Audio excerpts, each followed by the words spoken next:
And our team coverage continues now with WESH 2 Sports Director Darren Stolfitz live outside the Kia Center as well. And Darren, you spoke with the current CEO of the Magic, correct?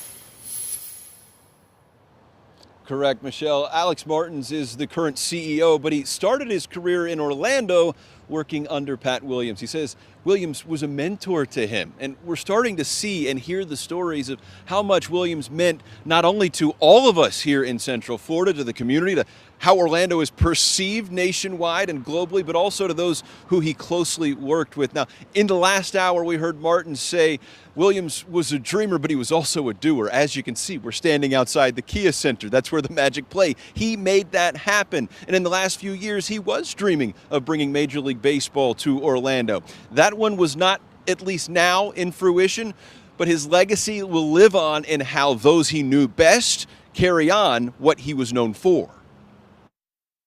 I never understood how Pat got everything done that he got done. You know, he obviously was an incredibly devoted family man and spent a lot of time with his 19 children and his wife.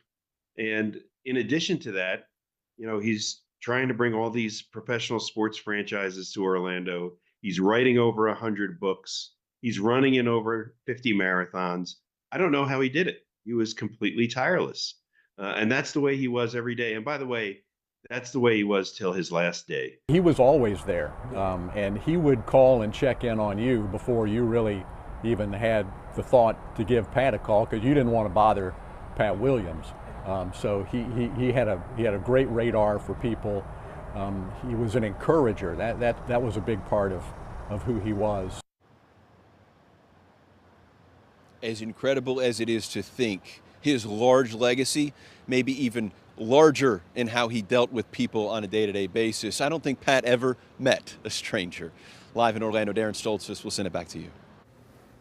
And we want to share this message from the Williams family. They say, quote, "In true Pat fashion, we can see him standing inside the gates of heaven, ready to welcome everyone and shake their hand, just as he did at Magic Games. We love you, Dad, and we will see you soon." We'll be following this story throughout the evening as more reaction pours in from around Central Florida. You can read more about Williams' legacy on WESH.com. Just click the article on our homepage.